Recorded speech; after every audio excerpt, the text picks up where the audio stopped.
Well, thank you guys for having me. Really super sorry about missing the initial interview meeting. Um, so really, thank you so much, and it's an honor to be with you all. Um, my name is Mark Sanchez. I'm the president of the Board of Education in San Francisco. I'm a fourth grade teacher in Daly City. And hi, Erica. um, and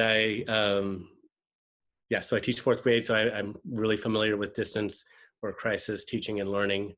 I'm running because I think we need stability on the Board of Education, particularly now during this COVID crisis.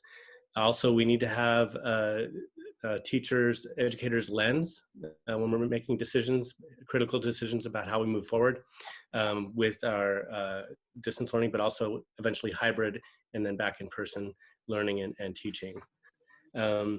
I think you guys know me pretty well from my history. I'm a longtime educator. I started teaching in San Francisco in '93, was a teacher for 7 years, got on the board from 2000 to 2008. Then I was a principal at Horace Mann, which is now BVHM, and then a principal at Cleveland Elementary in the Excelsior for 6 years. And then I got reelected in 2016 and running again for the Board of Education. So thank you again for having me. Yeah. Thanks for that brief statement. We have some questions. John Mark. I had a couple of questions actually. So first, it seems like in recent years the board has been more dysfunctional than ever. Even back in the years with Heather Hiles and these folks. In terms of contacting you all about problems at my school, for example, it was very hard to get our principal unsuspended after someone at the administrative level had sort of suspended her for no apparent reason we could tell, and so it's that it seems like that's I'm not sure what the problem is right now, that even though the board seems to get along, they don't seem to actually accomplish much, at least in our view.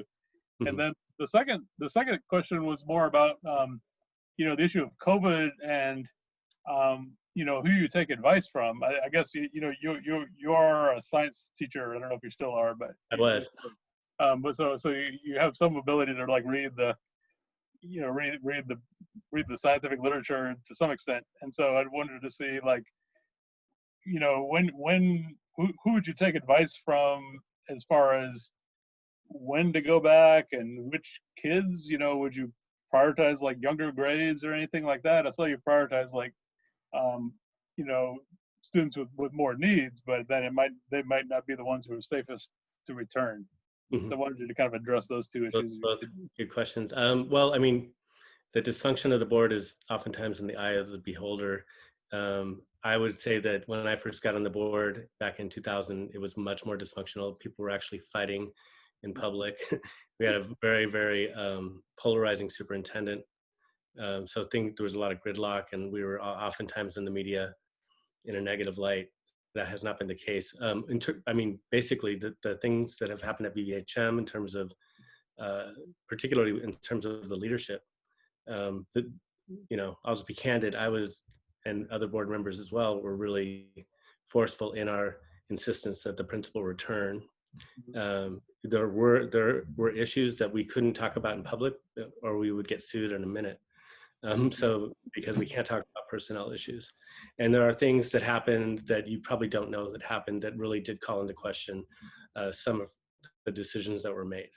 That being said, I think that we came to the best solution possible, and the principal is back, and I think moving forward in a positive way. So I'll leave it at that. In terms of the science, I mean, basically, we are working with the city's Department of Public Health. We are making sure that whatever we do to reopen, we will do it in the safest possible manner. We actually wanted to shut down a little earlier than we did. And there are concerns around, and there have always been concerns around the economics of shutting down a system. And I was for shutting down the system earlier if we did it regionally, and eventually that's what did happen. You couldn't just shut down San Francisco Unified and have a responsible responsible approach that way. It had to be done in a regional manner. And so I think that the state has stepped up. Obviously, the federal government has not, and it's just the reason where we're at is because of the federal Trump's response. And in terms of the students that we would prioritize, I want to prioritize the most vulnerable students, and that also includes, in a way, the youngest, because my friends that teach pre-K, TK, and K, all the way up to first and second, really, we know that the students that young really can't access in a distance, remote, Zoom fashion. It's just not a responsible thing to do. If we can eventually get them first back into the schoolroom, the classrooms, then we'll do that. But we also have to prioritize African-American students, students with special needs, Pacific Islander students and Latinx students, which make up a huge percentage of our student body. So, we think that we could probably only open up for 15,000 students eventually, given all the logistical and variable barriers, which include ventilation concerns, nursing, custodial services, and transportation. All of those are huge barriers to opening up fully.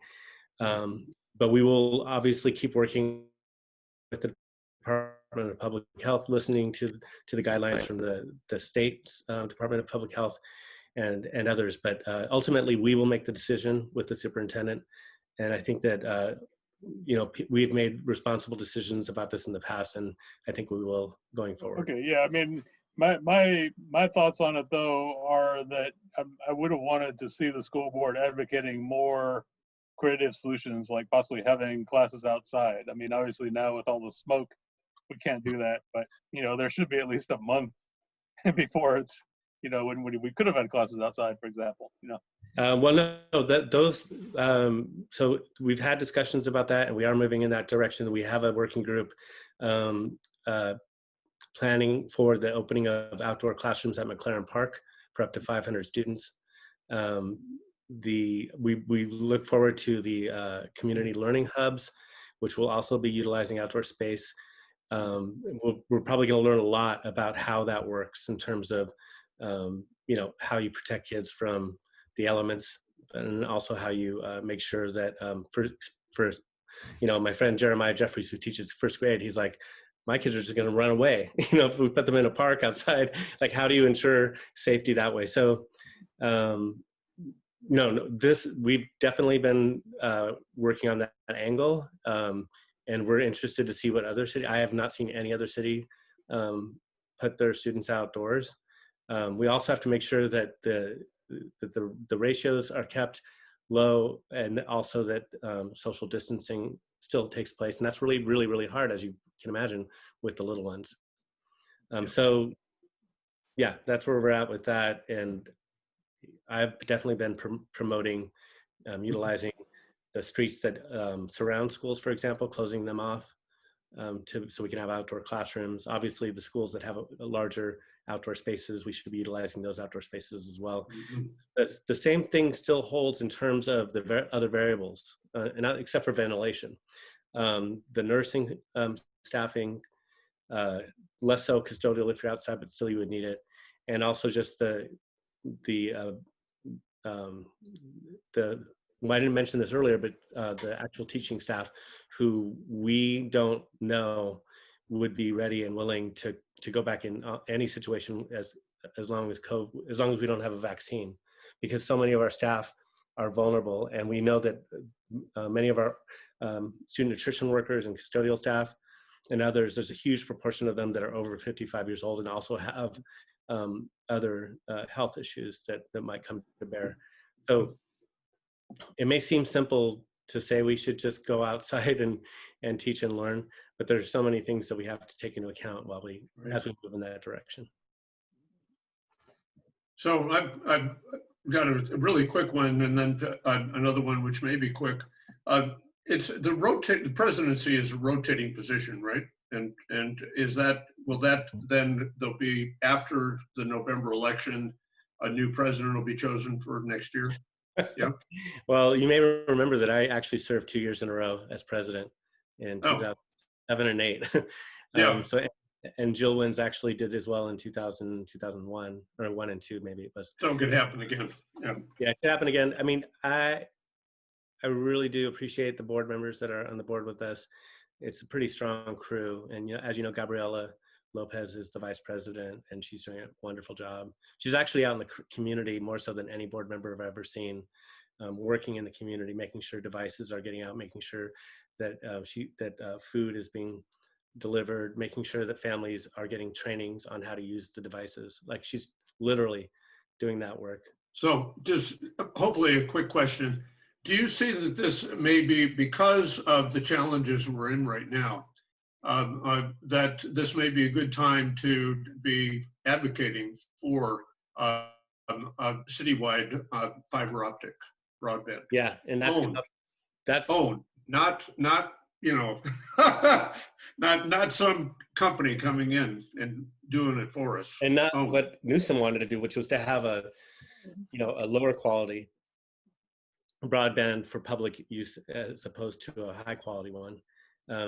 So we already do. The city does have some already going on, right? If you go to Dolores Park, for example, you can access city Wi-Fi. It's free.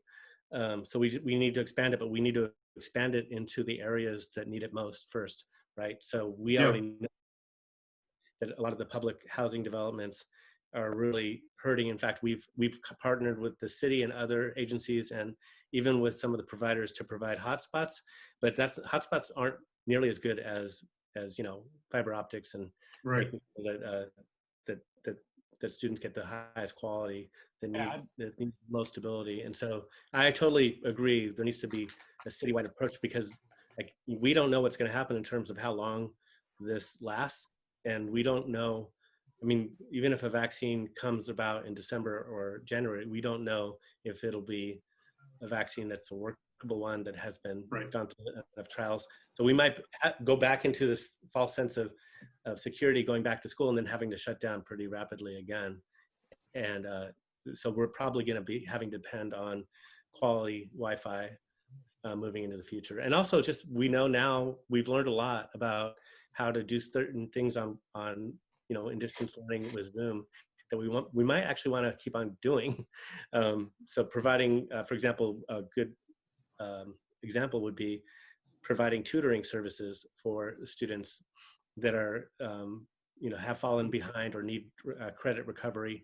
It's a way, that can be done in a cost-effective manner. So and also staff meetings, which we all hate. They can continue to be online. All my teacher friends want to do that. So yeah, I agree with you. It should be. Good. Well, let us know if there is serious movement at the board. I'm really willing to work on that. That's okay. It should be. Thank you. Yeah. I had a quick question, but also quick comment beforehand. Though it's not on the educational front, but in terms of installing free Wi-Fi, I don't know whether it was Bayview or Hunters Point, but there's a local ISP known as Monkey Brains. They actually installed free Wi-Fi at some of the the projects or some of the housing in the Bayview Hunters Point. And they were very integral in setting up campaigns coming up through the mid-2000s, including Matt Gonzalez when he ran for mayor. But my question that I wanted to ask you said that you would support district elections for school board members. You put yes, but could you elaborate a little bit? I mean, is it because of decentralized or form of governance or I should have said I'm agnostic. I can really go both ways. I do know one thing. If we were sued, we would lose. It's a state law that there be district elections for school boards that are big school boards like ours. So it's nobody's ever challenged that. So, but I've been apprised of that. And the downside, obviously, of district elections can be that the biggest one that I've seen is that in the system we have now for enrollment, you could have a part like the Mission, for example, but half the people that live in the Mission, their kids are going to schools elsewhere outside of the Mission, right? So you're not really representing those families necessarily because they're going elsewhere. And and then, but the upside is that you need less money and funding for that kind of campaign than a citywide campaign necessarily takes. So there are pluses and negatives to either scenario. I'm happy the way it is right now. I think it's worked for me, but you know, and we've gotten a really good board through it, I think. Okay. Oh, hey, Mark. I was wondering, like, if you had like a magic wand and you could just fix everything in San Francisco schools, let's say, what would that look like? What do you think is like needs to be done if you had all the power and just could make stuff happen? I mean, what would you do in that scenario? If I were king and queen. What really needs to be fixed and how? I guess. Yeah, I think that is the, you know, the question now. It's not $1 million, it's $1 billion question. So number one, ensure that our staff are paid a living wage with the appropriate benefits that accompany that. So we can still have a stable working force, particularly teachers, and particularly teachers that are teaching in the Southeast sector, but other areas of town as well. But you know, the biggest concentration of highest need students are in the Southeast sector of the city, and they have the least stability in their teaching staff, not just their teaching staff, in their administrative staff, the social workers, school social workers, et cetera. There's a high turnover. And we know that when students have brand new teachers several years in a row, they are at such a disadvantage. And that's what's happening. So we're losing 500 to 700 teachers a year. And again, disproportionately from those schools.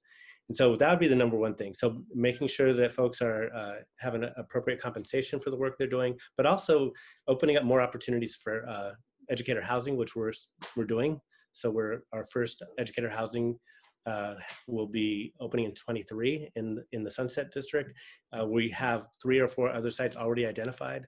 We've already committed to doing at least 500. I want 1,500 educator units over the next 10 years.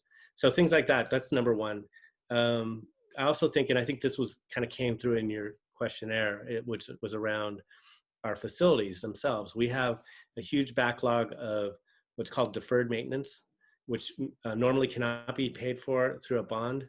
So we have to have more revenue to be able to make sure that all of our schools, and I would say this, particularly the schools that are serving the most vulnerable students, are actually the most welcoming schools in terms of how they physically look, and the greening component that accompanies that, which is actually out of the bonds. I would increase the amount that goes to schools for greening from our next bond, which is going to be in 22. Why can't they pay with deferred maintenance? They can't pay for deferred maintenance, you said, with a bond initiative? Well, from my understanding, you cannot pay for deferred maintenance with bond money. But so, you know, really the biggest answer I can give you is what I've been saying a lot lately, is that just to get San Francisco students at the per pupil funding of the national average, if you adjusted for the cost of living in San Francisco, we would need $200 million more a year annually for our students just to get us to the national average. So we need to continue to work for the ERAF money that should be going to our students, but it's not. There's been $700 million collected for ERAF that goes to the city. The school district's gotten about 90 million of it. So the rest has gone to MTA, tree trimming, all these other things, but not to our kids. We need to obviously pass Prop J with the local initiative. That's the parcel tax redo, and then obviously Prop 15 on the state level. If that passes, the city itself is going to probably get $400 million a year. The district is scheduled to get 30 to 50 million. So it's actually a misnomer. People think that the schools are going to get half the money. They're not, at least not in San Francisco. So we have to continue to make deeper inroads with our folks on the city side, whether it's the mayor or the supervisors, to keep making that case that our kids are part of the city. Even though the school district is a state agency, our kids are us, they're our community, and we need to fund their education appropriately. And so those would be my top 3. 200 million doesn't even sound like that much, really, when you consider this. I mean, the city has $11 billion budget. 13. Yeah, and that's the case I've been making. I was actually trying to get a ballot measure that would make another set aside. So PEEF, as you know, the Prop H is a set aside from the city's budget. And I wanted another one that the dedicated funding source would be ERAF of $200 million a year, because that's how much the city's actually predicted to get every year, $200 million. So it should be going to our kids, and that would bring us to the national average. And if that failed, then Prop 15, if that passes and 400 million are coming to the city, then that could be the backstop for the funding for schools just to get us to the national average. But I agree with you. It's not, when you look at our city's budget compared to LA, for example, LA's budget is 8 billion a year, and LA is 10 million people. It's, you know, more than 10 times bigger than us population wise. It's not that we're spending all that money incorrectly. It's just that we haven't been dedicating a real portion of it to our students. Well, I think you could cut a lot of administrators, but Well, we are, believe me. So that, if you've been following that discussion, we already have. So we cut every department by 10% going into this next year.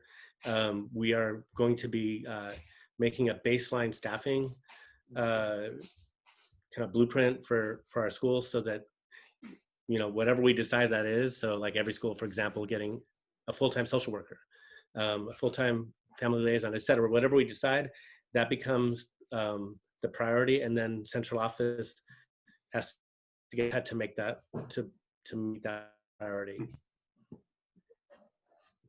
Okay. Well, we're a little over time. Thank you for taking the time to visit. No, thank you. And we'll post this interview along. Your questionnaire is already posted on the website. Yeah. Thank you so much. Thanks for joining. It's good to see you all. Thank you. See you, Bart. Bye.